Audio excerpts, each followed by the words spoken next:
terrorista que entró a una sinagoga en Texas. Todo es tan confuso, tan raro. A mí me cuesta mucho trabajo entender a la gente que acepta hacer el daño a otra gente inocente. No entiendo cuál es el ideal. Y claro, ya no me lo va a poder decir porque está muerto. Pero, ¿qué fue lo que lo impulsó al acto terrorista que cometió? Entrar a una sinagoga, amenazar a gentes inocentes que no tienen, pues, nada que ver con todas estas cosas, intereses políticos y... porque todos son intereses políticos. Y pues da mucha tristeza que haya gente que se deje influenciar por esas ideas. Digo, lo hemos visto en la humanidad constantemente, gente que sigue a un líder y se deja idiotizar por él y comete crímenes que como que no le quedan a una persona normal. Entonces, ¿qué? ¿Todos los terroristas son anormales? ¿O son gente que fueron verdaderamente envenenados mentalmente para cometer estos crímenes? A mí me cuesta mucho trabajo entender los actos terroristas que afectan y lastiman a gente absolutamente inocente. Digo, el que se metió allí a la sinagoga, no sé cuánta gente habría, si había poca, si había mucho, no sé, pero él no podía saber quiénes estaban en la sinagoga. A lo mejor había niños. ¿A quién pretendía lastimar? Yo me cuesta mucho trabajo entender eso y me cuesta mucho trabajo entender esto que voy a decir. Va a sonar un poco tonto. ¿Por qué lo mataron? ¿Por qué no le preguntaron por qué lo hace? ¿Por qué no lo juzgaron? No sé si ustedes, los que están escuchándome, podrían darme una respuesta a estas dudas que tengo. De todo lo que dijiste, sí, lo más importante fue esta pregunta, porque cuando lo mataron, él ya había soltado a los 4 rehenes que tenía. exacto. Nada más había 4 y él ya los había soltado. Lo mataron para que no hablara. Eso es lo que a mí Lo me mataron tiene... para efectos de propaganda, porque le convenía a la gente que pidió que lo mataran, que apareciera que quieren matar a todos los judíos. El Señor no entró a matar a nadie. El Señor entró a hacer un punto y a decir, suelten a una persona que tienen arrestada por sospecha de terrorismo, no por terrorista. Una doctora neurobióloga recibida su PhD de Brandeis University, arrestada como posible aparente terrorista por un gobierno americano al que cualquier árabe es terrorista o es posible terrorista. Él entró para tratar de hacer un movimiento internacional para liberar a esta señora, para que no se hiciera mayor el escándalo y no resultara que tienen encerrada hace años a una persona a la que no tienen acusada de nada, que además estudió en lo que viene siendo básicamente la Universidad Judía, que es Brandeis, y cuyo crimen fue haber estado en Palestina y en Afganistán sin haber hecho nada más que declaraciones de que ella creía que estaba haciendo una invasión ilógica lo que se estaba haciendo, declaraciones como la tuya. En cuanto soltó a los rehenes, lo mataron y así el FBI hace creer que ellos rescataron a nadie, porque no rescataron a nadie, porque el Señor lo soltó después de haber hecho su punto. Entonces, sí, hay mucho manipuleo atrás. No había razón, ninguna razón para matarlo más que el que no pudiera hablar y explicar su punto de vista. El tipo es musulmán, creo, pero de nacionalidad inglesa. Es un pakistaní que se fue a asilar a Inglaterra. Le dieron el asilo político, se hizo inglés. Pues la verdad no entiendo bien. Creo que nunca vamos a saber exactamente qué fue lo que... Buen provecho. Creo que nunca vamos a saber lo que de veras, las razones por las que pasó todo esto, pero yo estoy en contra de cualquier tipo de acto terrorista, porque un acto terrorista generalmente afecta a gente inocente, a gente que no tiene nada que ver con el conflicto. Yo quise pues empezar el programa con este comentario, porque la verdad quiero que el programa sea más agradable y no hable solo de cosas malas, desagradables. Por cierto que... ¿Qué pasó? ¿Algo pasó o me escuchan? Todo el mundo te escucha. Ah, ok. Ok. Vamos a cambiar de tema y quiero decirles, me encanta hablar de festivales de cine. Me encanta, eso se me hace positivo, son noticias buenas. Y me llegó la noticia de que ahorita en Francia se va a iniciar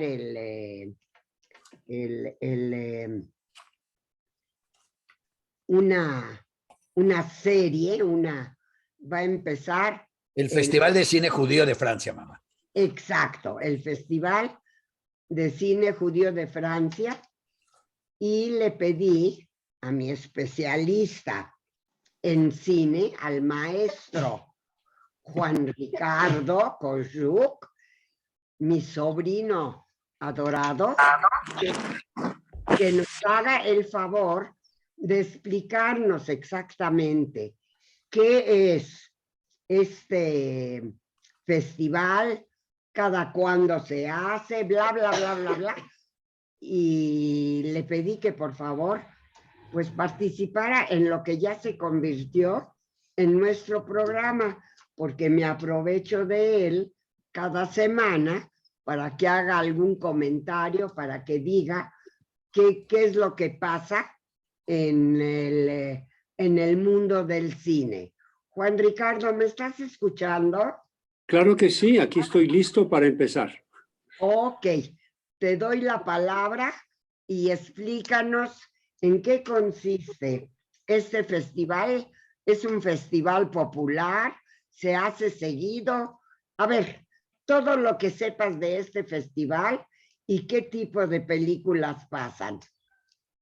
Adelante, Juan Ricardo. Buenos días y esperamos oír tu lección. Muchas gracias. Encantado de participar. Gracias por la invitación una vez más a nuestro programa. A nuestro programa, acuérdate, Juan Ricardo. Correcto. Bueno. Pues sí, de hecho, sabemos que existen festivales de cine judío en muchas partes del mundo. Hay muchos festivales de cine judíos. En México tenemos uno bastante prestigioso en la Ciudad de México. Bueno, pues en Francia ha existido desde hace tiempo, bueno, ha habido varios intentos por tener un festival de cine judío permanente. Sé que ha habido varios intentos, algunos han fructiferado algunos años y otros no. Pero bueno, este que ahora empezó, de hecho, hace 3 días, el 18 de enero, y va a durar hasta el 2 de febrero, o sea que dura como 10 días más o menos, un poquito más, 2 semanas, como el de Miami, también dura 2 semanas. El del de Miami hablamos la semana pasada. Este es un festival que se ha llamado tradicionalmente Festival Francés de Cine Judío, Festival de Film Français Juif, pero este año le cambiaron el nombre, posiblemente porque ahora va a pasar sobre todo de manera digital, es decir, se va a ver por internet. Aunque este año, a diferencia del año pasado, va a haber funciones en salas de cine en Francia. Antes el festival era en salas de cine, no era por internet. Pero obviamente desde la pandemia, pues nos quedamos en casa y el festival se ve por cine. Por internet. Este año, como las cosas van, no sabemos si mejor o igual, pero Francia está relajando algunas de las restricciones. Si uno cuenta con un certificado de vacunación, puede ir al cine. Y este festival está pasando tanto en internet como en salas de cine, repito, en Francia por el momento. No dudo que varias de sus películas lleguen a otros festivales de cine judío, en México en particular. Deberían llegar algunas de esas películas. Pero bueno, no es un festival muy ambicioso. Van a pasar 12 películas que están, digamos, programadas oficialmente y 3 de complemento. Entonces, total 15 películas. Digo que no es muy ambicioso porque haremos un contraste con el de Miami, a donde mencionamos que van a pasar 109 largometrajes. Aquí son 15, o sea, es muy chiquito. Pero las películas están muy, muy, muy seleccionadas. Dicen que la selección se hace con base en la calidad de las películas y en la temática, o sea, que sean de gran, gran interés para un auditorio tanto judío como no judío. Pero son temas sobre judaísmo, sobre historia judía, sobre la cultura judía en general. Debo decirles que este año cambió de nombre el festival. En 2022 ya no se llama Festival Francés del Cine Judío, se llama Diasporama. Ese es su nombre oficial. Es un juego de palabras entre diaporama y diáspora, porque está el nombre diasporama. De hecho, lo escriben diasporama con la S entre paréntesis. Entonces se puede leer como diaporama. Recuerdan que es un diaporama, es una presentación audiovisual que en el siglo pasado se hacía con transparencias, con diapositivas. Se ponían varios proyectores de diapositivas y se hacía un show con mucha movilidad, con un montaje extraordinario. El montaje es clave en un diaporama y era un muy, muy bonito, una buena manera de hacer un espectáculo audiovisual. Entonces, diaporama quedó como presentación audiovisual. Y estos le ponen el nombre diasporama, porque se refiere a la diáspora. Y efectivamente, son películas que no son francesas. Bueno, hay una película francesa. De las 15 que van a pasar, una es francesa. Todas las demás son de otros países. Por ejemplo, de las 12 películas de la selección oficial, 6 son de ficción y 6 son documentales. El documental está cobrando mucha importancia, ya hablamos de esto. Un documental que deja huella, que habla de algo histórico, que está muy bien investigado, de algo que sucedió y que marcó de alguna manera la población judía o no necesariamente. Bueno, aquí las 6 películas de ficción, 2 de ellas, de manera interesante, son coproducciones entre Alemania e Israel. ¿Quién lo hubiera dicho? 2 producciones israelo-alemanas. Una película... ¡Qué barbaridad! Sí, una película es de Alemania solita. Entonces, Alemania ya figura 3 veces en las 6 de ficción. Otra es de Suiza, otra es de la República Checa, y la que dejé al último porque es lo mejor para nosotros es una película mexicana. ¡Ah, caray! Tenemos presencia en este festival tan selectivo. Ya hablamos de esta película en algún programa pasado. Se llama Leona, de Isaac Cherem. ¿Se acuerdan? Hablamos de Leona.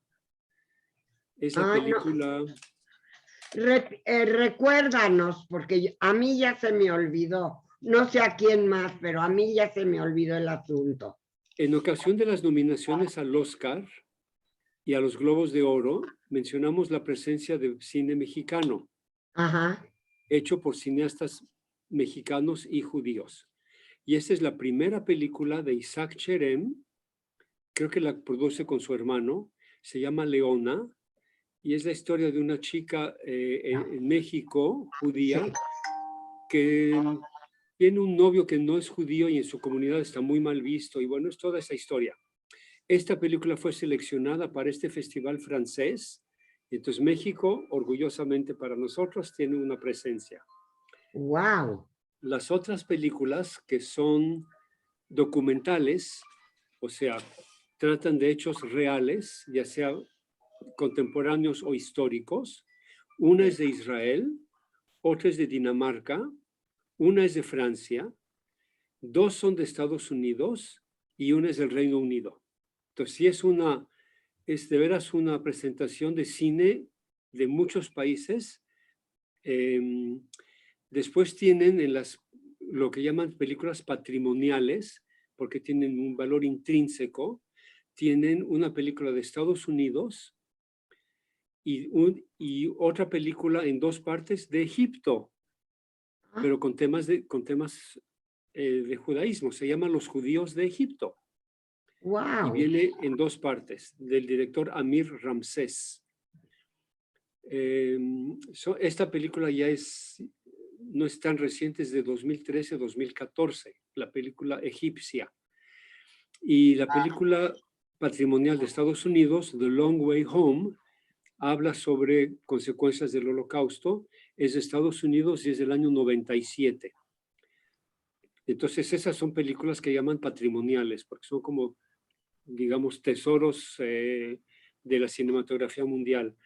Las películas del festival, las que están en la selección oficial, todas fueron hechas entre 2019 y 2022. O sea, son nuevecitas. Perdón, aquí veo uno de 2018. Bueno, 2021, de 2018 a 2021, son muy recientes. Y sus temáticas son todas sobre aspectos de personajes de la comunidad judía de algún país, algún personaje histórico.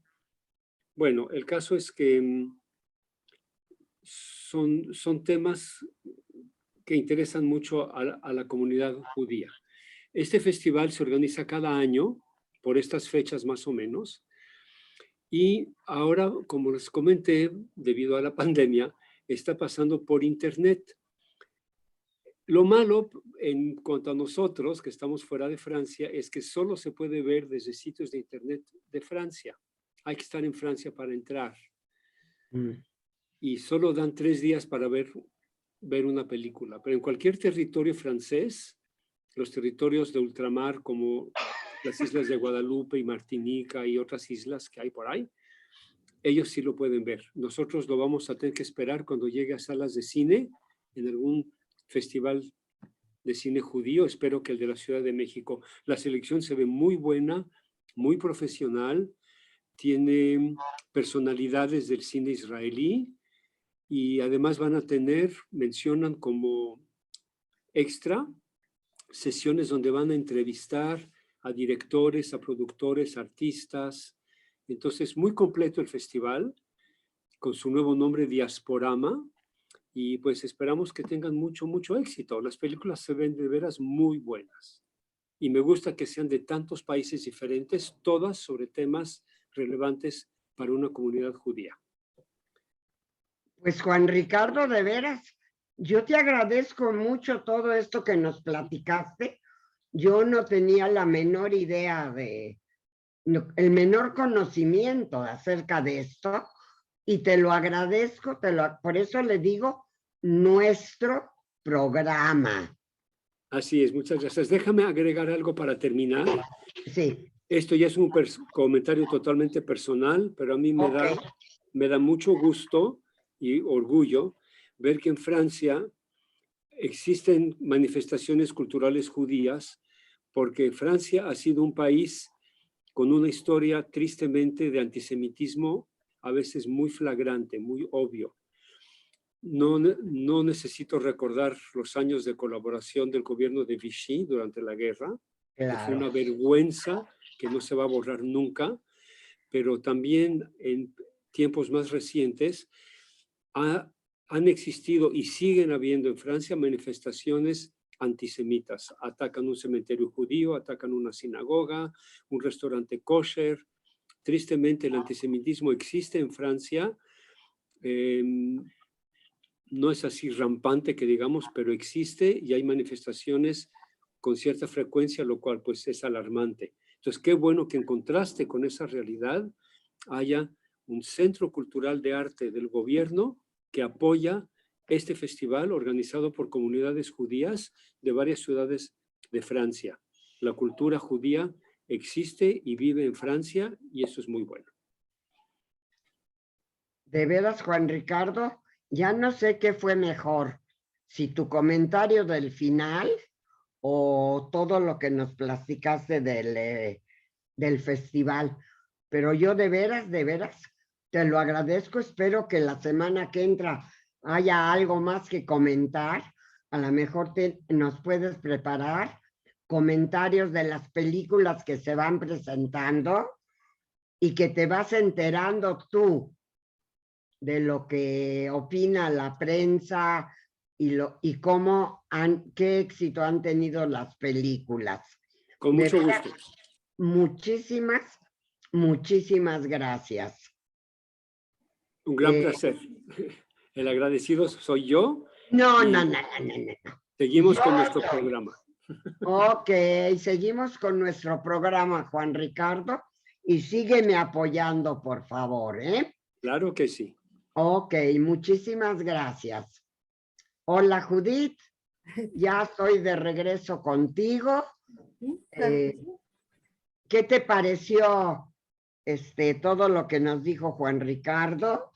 Muy interesante todo. Lástima que no podamos ver las películas aquí en México, pero muy interesante el conocer sobre el cine y sobre las películas que se están mostrando en este festival, como lo ha hecho con otros festivales también, que nos ha estado recomendando, haciendo recomendaciones muy interesantes de películas. Gracias, Juan Ricardo. Ok, mira, Judith, no sé qué otro tema teníamos ahí pendiente que íbamos a platicar. ¿Hay alguien que quiera hablar, alguna cosa? Vamos a retomar el tema de Francia. Para quienes Si leen Diario Judío, saben que este domingo va a haber un evento de la presentación de un libro sobre Simone Deutsch y la duquesa de Berry. Resulta que la duquesa de Berry en 1832 estaba preparando un levantamiento en Francia para recuperar el trono de Francia para su hijo. Y su hombre de confianza era el papá de Simone Deutsch, el rabino jefe de Francia. Y Simone Deutsch, el hijo de este rabino, traicionó a su papá y a la duquesa de Berry. Y la revolución fracasó por eso. Y a partir de ahí empezó el antisemitismo organizado francés, que después desembocó en el caso Dreyfus y en otros casos diciendo, cuidado, estos nos traicionaron por dentro, porque sabiamente por ahí hay un dicho judío que dice que todos somos responsables con nuestros actos por todos los demás.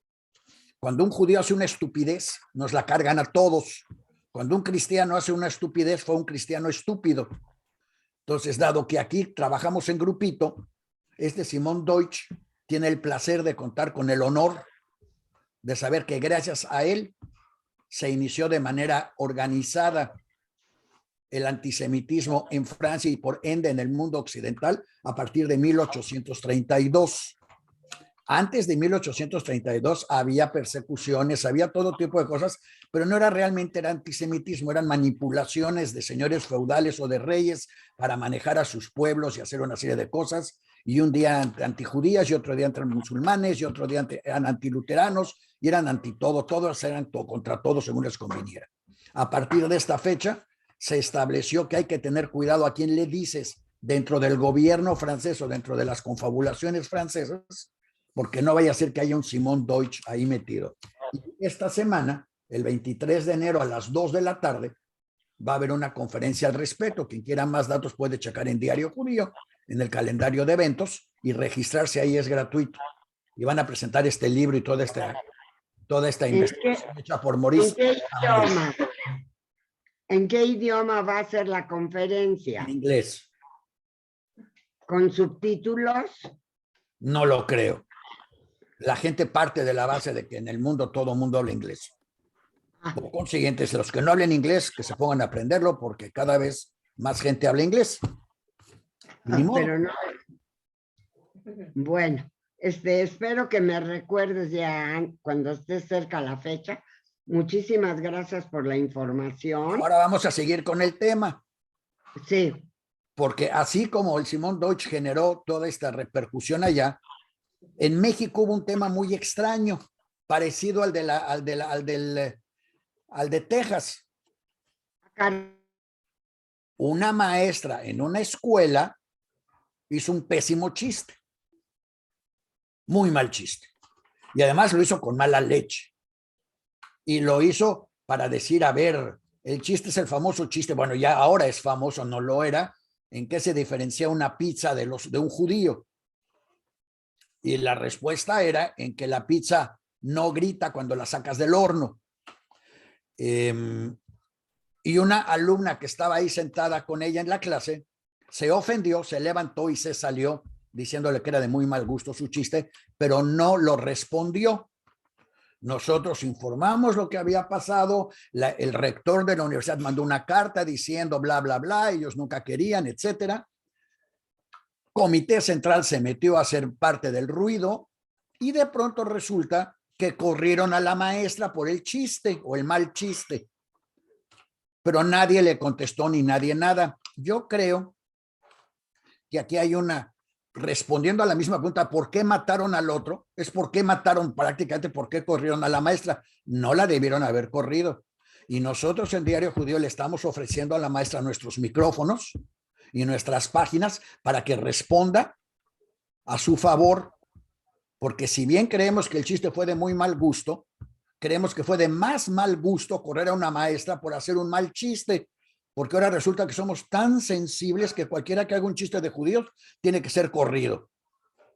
Y eso me parece muy mal. En realidad lo que debió haber pasado es que alguien se debió haber parado ahí y haberle educado a la maestra y haberle dicho a la maestra, mire maestra, la diferencia entre una pizza y un judío no es solo el horno. Lo que usted debe de entender es qué eran esos hornos, porque la gente no lo entiende y cada vez lo entiende menos.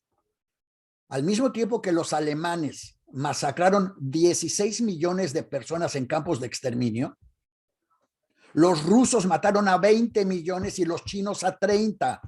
No es una cantidad de números, es una cuestión de forma. Los alemanes, antes de quemar cualquier cuerpo, fuera de quien fuera, lo destajaban. Lo abrían ahí en los crematorios para quitarle los dientes o para quitarle cualquier cosa de valor que el cuerpo pudiera tener y no perder ninguna posibilidad de comercialización de sus víctimas. Ni los chinos, ni los rusos, ni nadie lo ha hecho, ni lo hizo antes, ni lo hizo después. Pero para que esta maestra entienda con más claridad lo que implica el holocausto, debería de saber primero que el holocausto se relaciona con los judíos porque somos más gritones. Eso es cierto, porque escribimos más libros, pero los gitanos porcentualmente mataron a más gitanos que a judíos. Y a cuanto mexicanos se encontraron en el camino y latinoamericano, arrasaron con él. Y para que no le quedara dudas a esta maestra y entendiera lo que dijo, ella debería de saber que en Auschwitz había 2 campos más, campos externos, uno Canadá y otro México. Y para que ella entendiera cuál era el concepto de lo que los alemanes tenían de México, todo lo que le sacaban a los cuerpos antes de quemarlos, no era solo quemarlos, era comercializarlos. Las SS de ahí sacaban su dinero para sus presupuestos.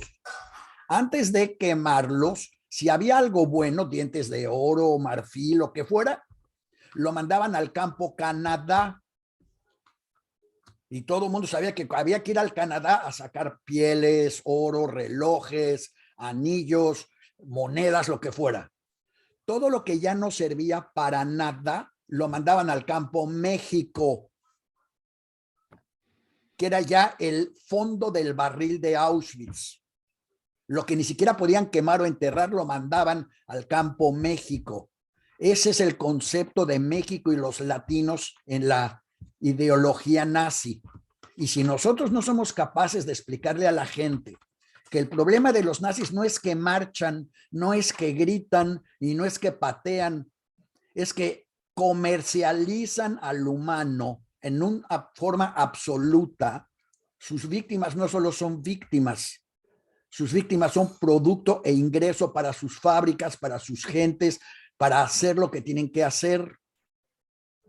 Es como si fueran, bueno, no vamos a meter en política actual, pero esos son ellos. Y esta maestra no debería de ser corrida, porque al ser corrida lo que va a salir a decir es, oh, estos judíos, nada más porque hice un chiste, ya me corrieron. Ya sabes, estos judíos tienen el poder de todo y no tenemos ningún poder de nada. Y no fueron los judíos los que pidieron que se le corriera, fue un director que no supo qué hacer. Pero eso nos va a rebotar a todos negativamente y de manera totalmente innecesaria.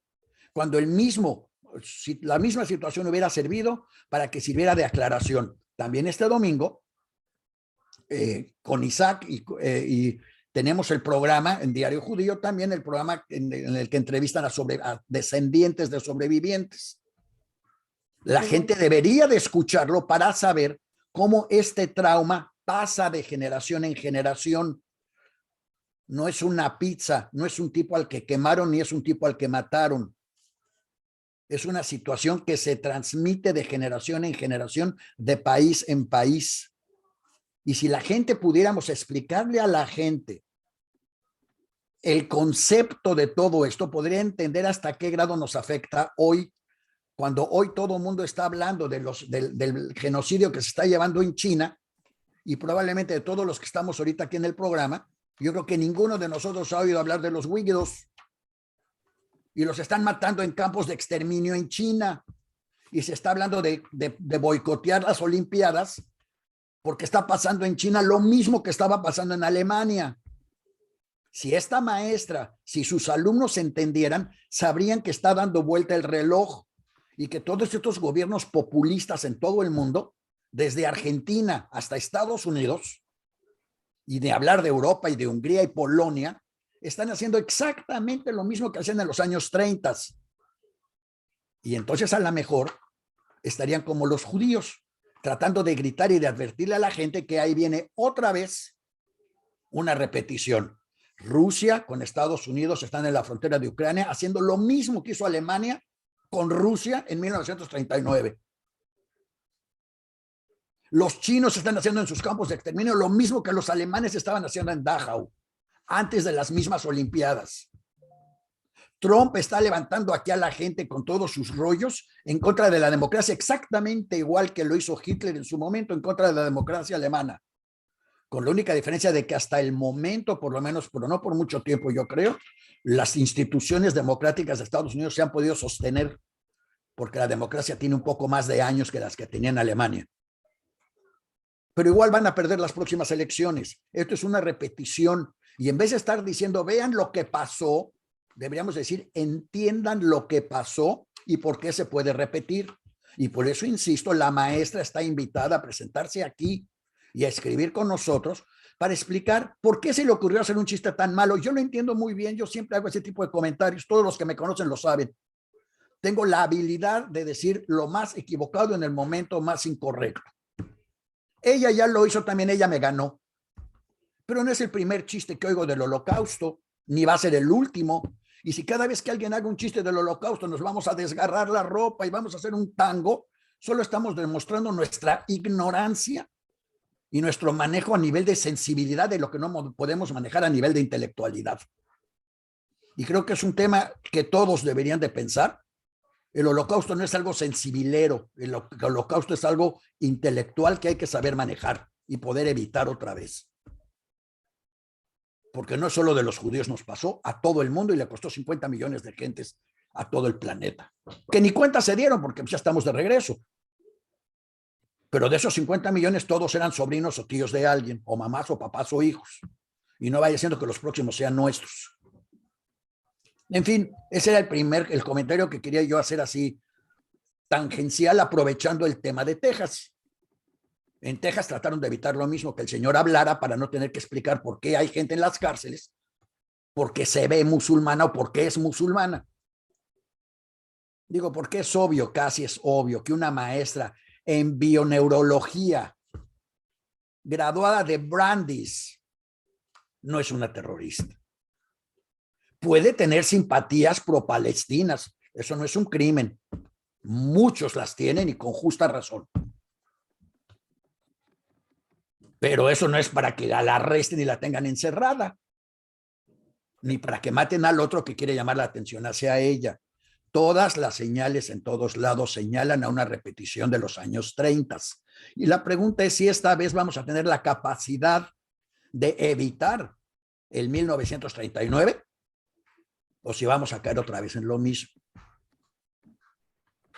Entonces, ahí se los dejo. Ayer Biden dijo que ya lo corrigió hoy, pero ayer dijo que, bueno, si los rusos solo invaden un pedacito de Ucrania, nadie se va a molestar.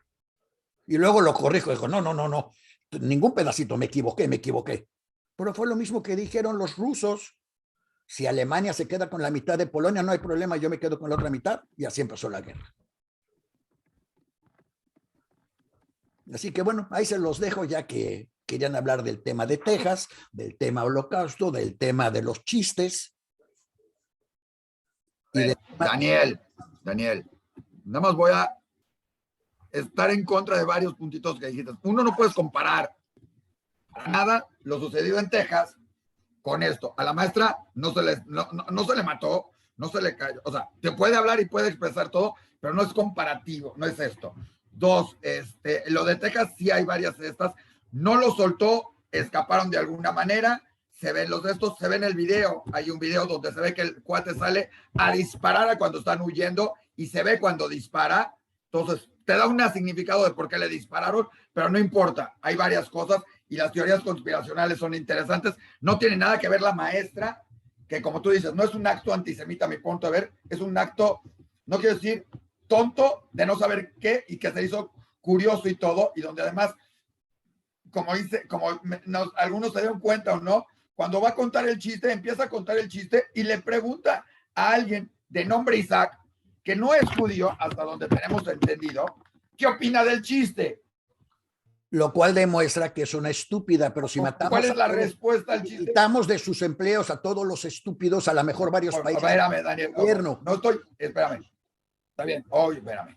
Bueno, el chiste, la idea es que la maestra, o sea, fue como que, a ver, se me hace chistoso y se lo voy a preguntar a los judíos, además, entonces lo pregunta a esta. Y luego el problema es que hasta más, luego lo trata de justificar como diciendo todo, si no es tan grave, creo que ahí está uno de los principales problemas de ella, tratar de banalizar y hacer que no es un chiste tan grave, o el tema no es tan grave. Estoy de acuerdo contigo en que probablemente a lo mejor no había que correrla, sino aprovechar y educar. Parte de eso es lo que queremos hacer, ya nos comunicamos a la universidad, ya hubo gente de The Voice of the Silence, de Samantha, de From the Depths, con Jessica, ¿sí? Que también está comunicándose para tratar de ver con ellos el que se pueda tener alguna presentación con los alumnos e invitándolos, no este domingo, sino el domingo 30 al evento con los jóvenes en conmemoración de la recordación de las víctimas del Holocausto ese día, con varios nietos, etcétera, como tú lo dijiste, y para que ellos participen y se les eduque o se les enseñe y todo esto. Yo creo que la respuesta más correcta que tendría que haber hecho cualquiera que estuviera en el grupo ahí es preguntarle a la maestra directamente si sabe cuáles son los hornos. O sea, en vez de me salgo a lo mejor o todo, confrontarla en un momento dado. Yo siempre he sido de la idea de que hay que darles, no atacar, no decirle esto está mal porque no sabe. No, a ver, maestra, ¿usted sabe qué sucedió con los hornos? ¿Se le hace correcto hablar de los...? Pero primero preguntarle si sabe. Y ahí hubiera puesto o en evidencia a la maestra, porque si la maestra contesta, claro, yo sé, mataron a los judíos. Bueno, se le hace correcto contar un chiste. de gente muerta, o sea, de gente a la que asesinaron, de esto, y si contestan, no tengo la menor idea, o medio sé, ya la pusiste en evidencia de otra manera. Entonces, creo que el camino de ponerla, de confrontarla, es decir, a ver, usted sabe, no atacarla y no decirle, usted no sabe, a ver, usted sabe, y entonces ver qué sabe y qué no sabe, y ahí era donde daba la vuelta a esto. Pero mi mamá ha sido maestra, tenemos aquí a Juan Ricardo que es maestro, sí, todo esto. El papel creo que no le quedaba a la maestra en una clase hacer chistes de ese sentido. Si había que correrla o no correrla, es otra situación complicada en muchos sentidos, porque si un maestro hace un comentario ofensivo en una clase, ¿sí? No sabes si la tienes que mantener o no mantenerla, simplemente por el tipo de maestra o maestro o lo que está tratando de inculcar y los valores. Entonces ahí entran otros factores. Creo que el hecho de que como se dio tampoco es beneficioso, porque no queda nada y no se sentó nada y no fue.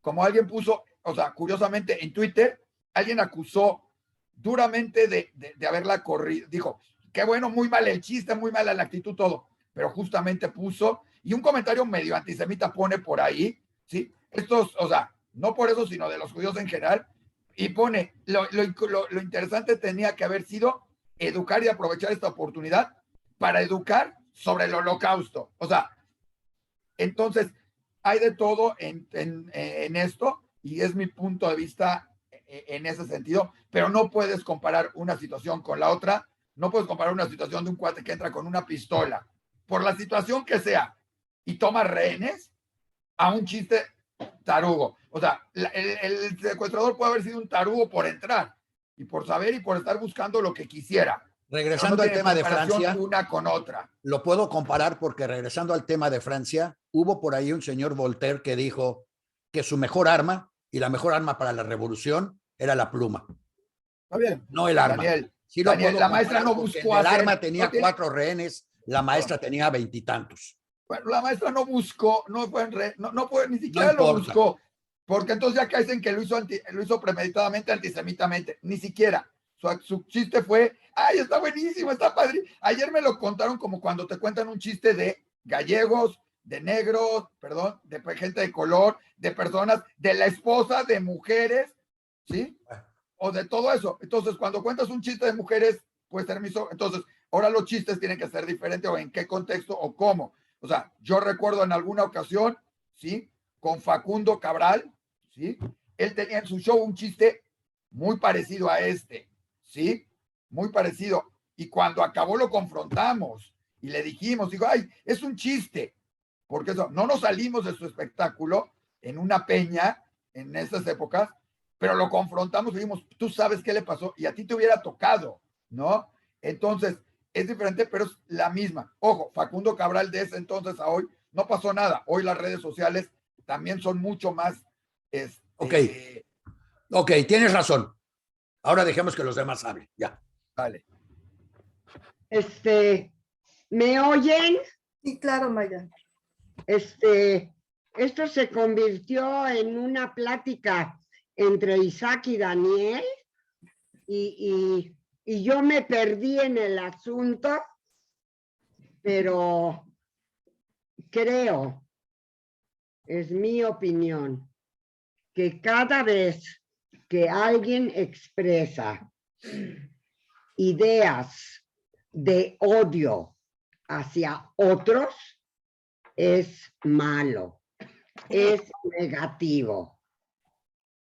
Yo siento que el respeto mutuo entre los seres humanos es sumamente importante, y el ofender a personas por su color o por su tamaño, por lo que sea, no debe de ser.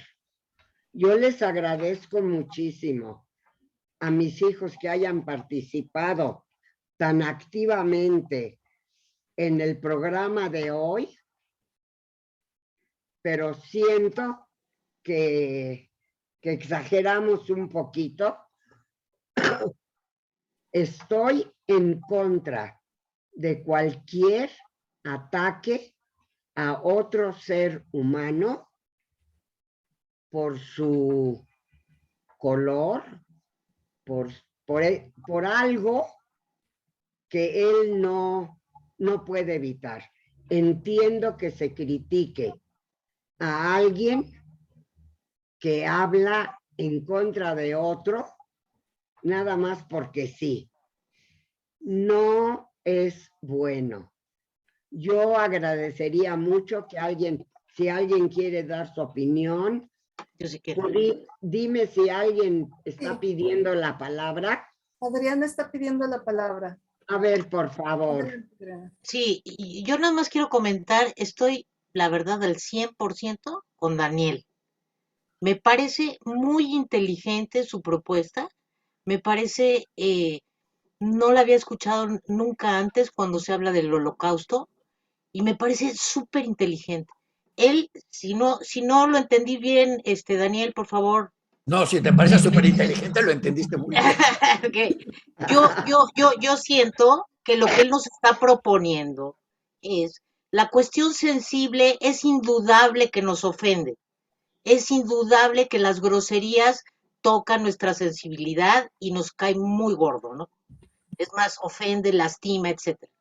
Pero él está proponiendo que vayamos un nivel tantito más arriba, que utilicemos la inteligencia y demostremos que ese es nuestro objetivo, no la sensibilidad del asunto que ya de por sí molesta, sino él está proponiendo que vayamos más al intelecto de por qué la maestra hace eso, por qué la maestra, no sé, es tan ignorante, etcétera, etcétera, ¿no?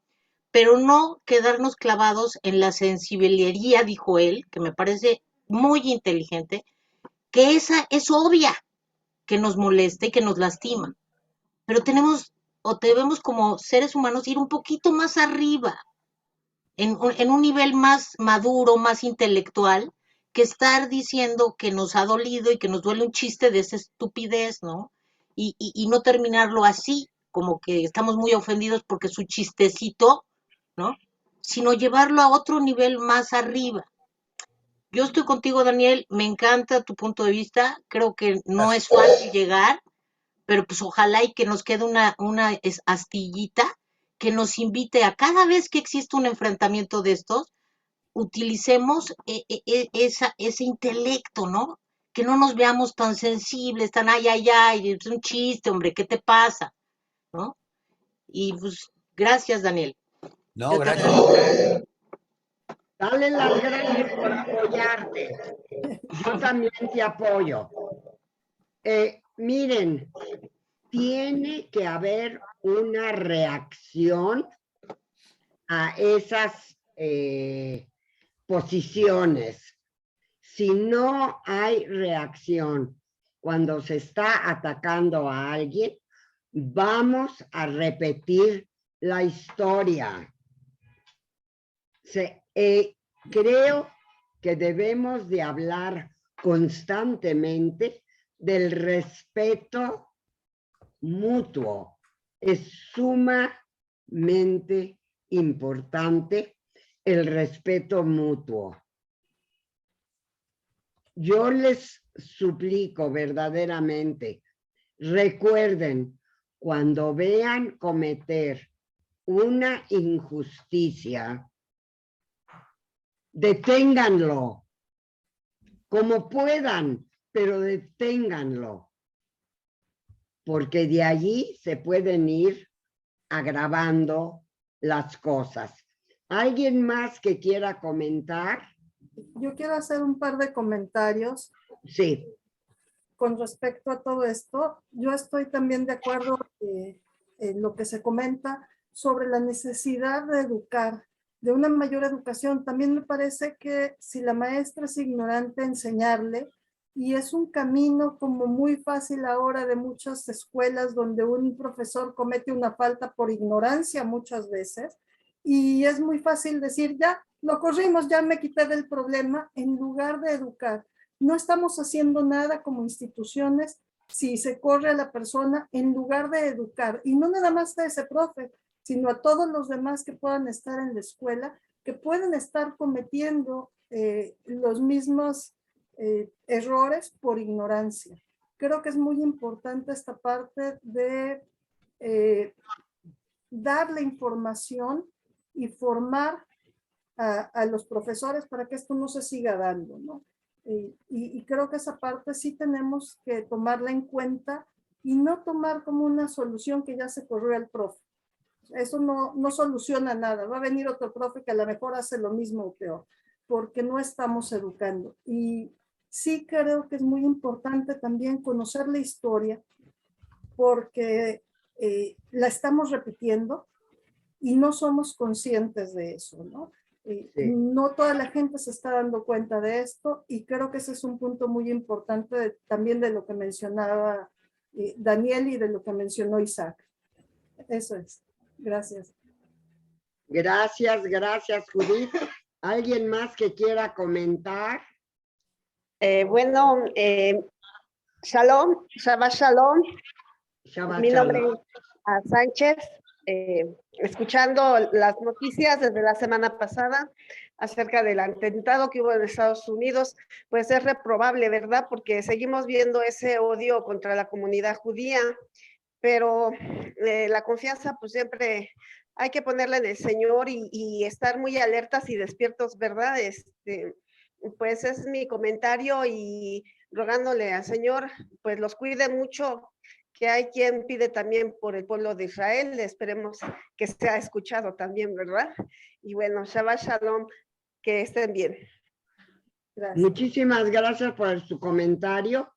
Yo espero, si hay un Dios allá arriba, que se ocupe absolutamente de todos, de los rojos, de los blancos, de los amarillos, de los verdes, de todos, toda la humanidad y todo el planeta, porque yo veo que las cosas, a lo mejor es la cuestión de la pandemia, pero de veras estoy cayendo en una negación tremenda y siento que estamos verdaderamente en un momento muy difícil de la historia de la humanidad. Yo espero que esto de la pandemia pase rápidamente o haya alguna luz al final del corredor. Por lo pronto, yo personalmente estoy muy decaída y espero, no se va a solucionar rápido, pero sí que veamos una luz de esperanza en el futuro. ¿Alguien más quiere comentar? No me quiero ir. No me quiero ir así con nada negativo. Espero verdaderamente que para la semana que entra tengamos más luz en el camino, tengamos por lo pronto creo que fue un programa interesante y espero que nos acompañen la semana que entra.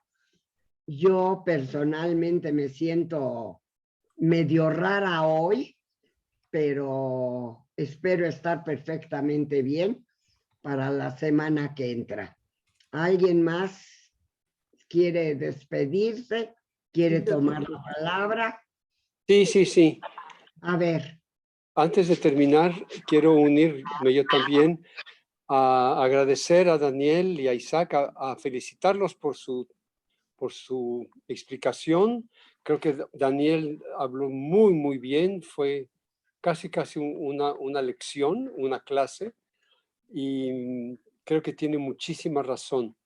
Me gustó el comentario de Isaac también, les agradezco a los dos, creo que las posiciones son muy válidas y quiero relatarles muy rápidamente una anécdota personal. Una vez en el campus donde yo era profesor, vi a un alumno que tenía una playera con una enorme cruz gamada, con una swástica en el pecho. Se me hizo ya horrible, para empezar, que vendieran esas playeras, pero que un joven universitario ostente el símbolo nazi por excelencia, la swástica. Yo estaba horrorizado de ver eso. Entonces me acerqué a este joven, tendría unos 17, 18 años, y le dije, ¿sabes qué representa lo que traes puesto en tu playera, ese símbolo? Y me dijo, no sé qué tiene que ver algo con algo de la guerra o algo, pero pues a mí se me hace bonito. Tenía una ignorancia total de la Segunda Guerra Mundial, del Holocausto, no tenía idea. Entonces, él no fue por odio a la comunidad judía, no fue por odio, fue ni siquiera por estupidez, por ignorancia. Por ignorancia. Absoluta. Ignorancia absoluta. Era un joven que no tenía ninguna educación, nunca había leído, no sabía historia. Entonces, le quitó unos minutos de su tiempo y le expliqué, le dije, este símbolo representa al partido nazi. Has oído hablar de los nazis. Entonces, en unos minutos, porque no teníamos mucho tiempo, le dije a qué se refería. Y entendió, yo se lo dije en tono firme, bastante molesto con él, más por su ignorancia que por su estupidez. Y cuando entendió mi punto de vista, se disculpó y le dije, no te quiero volver a ver con esa playera. Te la vuelves a poner y estás ofendiendo a toda una comunidad, a toda la humanidad. Es una ofensa. A toda la humanidad. Toda la humanidad. Entonces, toma conciencia de esto y pues piensa lo que haces y de nuevo es cuestión de educar. Entonces el chico se sintió mal, se sintió pues que se había cometido un error involuntariamente y pues sí, se sintió mal y lo poquito que le pude decir le sirvió cuando menos para poner en contexto. No volvió a usar esa playera, por supuesto. Sí le dije que si lo volvió a ver con eso, ya en conocimiento de causa, iba a haber consecuencias, porque era una ofensa, era un insulto que no era soportable, que no era tolerable. Y entonces, pues entendió. Entonces es cierto, el mejor camino no es decirte corro del campus, es darle a entender por qué su acto, por qué usar esa playera era una absoluta ofensa, que de su parte había sido involuntaria. Pero buena oportunidad para darle una pequeña lección. Muy buena tu actitud. ¿Alguien más? Muy, de veras, te felicito por cómo reaccionaste y cómo le explicaste. Espero que se haya después ido a saber más de lo que pasó en la Segunda Guerra Mundial. Y creo que en las escuelas, en las universidades, en todo, se debería de enseñar y recalcar y de veras explicar muy bien a lo que pueden llegar las ideas racistas. ¿Alguien más? Quiero poner bien claro, no hay una raza superior. Todos somos seres humanos. La diferencia está en la educación que recibimos y en cómo reaccionamos a las ideas, sobre todo de eso de superioridad. No hay gentes superiores. Todos los niños se hacen y nacen igual. Todos los seres humanos nos hacen y nacemos igual. La diferencia está en cómo somos educados. Y cuando el poder, el querer ser poderosos, gana, pues hacemos mucho daño. ¿Alguien más? Yo quisiera recordar, porque ya lo había dicho en programas anteriores, que en francés la palabra educar se dice elevar. Entonces, eleva del nivel de ignorancia al nivel de conocimiento. Y esto es básico. Estoy de acuerdo. Es sumamente importante el mensaje que mandamos. ¿Alguien más? Yo voy a agregar que educar viene del latín educar, que es sacar hacia afuera, hacer que el interior tenga contacto con el exterior y se instruya. Educar es sacar lo que tenemos dentro hacia afuera para tomar conciencia y contacto con el mundo exterior. Educar es llevarlo dentro hacia afuera para aprender y asimilarlo, para asimilar lo que hay allá afuera. Sacar de uno mismo, de su ignorancia, a la persona. Pero además de la ignorancia, enseñar la diferencia entre el bien y el mal. Claro, ya hemos dicho en programas pasados que la educación es la mejor arma contra los fanatismos.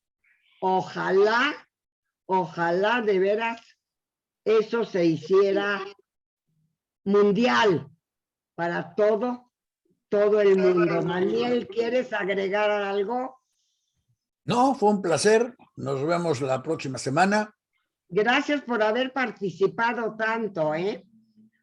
Vamos a buscar otros temas que despierten a la humanidad. Gracias por haber participado. No, gracias por invitarnos. Es un placer. Y gracias a los que me echaron porras, porque luego le voy a poder decir al otro que yo tuve más porras. Bueno, y solo para terminar, quisiera hacer un comentario que el cine es un excelente medio de educación para las masas. Los festivales de cine judíos en eso aportan mucha información, muchos conocimientos y son un gran acierto. Y no por casualidad, la primera película del Holocausto fue francesa. Ah, fíjate, justamente. ¿Cuál es Shoah de Claude Lanzmann? Fue la de Oscuridad y Amanecer, sí. Oscuridad. Se llama Luz y Tinieblas. Esa es, exactamente. Sí, de Alain Genet. Sí, exactamente. Qué bueno que me invitaste a tu programa, Juan Ricardo, porque te sabes. Estoy que me invites la próxima encantado de tenerte como socio, Daniel. Es un placer. Nos vemos la próxima semana y gracias a todos. Con todo gusto. Gracias a ti. Vamos a educar esta semana a ver qué traemos. Y gracias a nuestra líder. Yo me despido de todo el mundo. Gracias por haber estado con nosotros. Les deseo mucha salud y que la semana que entra todos estemos bien y de buen humor. Judith, muchísimas gracias por toda tu ayuda. Janet, cuídate mucho, por favor. Cuídate mucho porque te quiero bien la semana que entra. Agur Chávez para todos. Agur Chávez. Muchas gracias a todos. Los esperamos el próximo viernes a las 12 del día. Y pueden seguirnos en diariojudío.com y nuestras redes sociales, Twitter, Facebook, Instagram, y también escuchar el programa en Spotify, en Apple, iTunes, etc. Gracias a todos. Nos vemos el próximo viernes.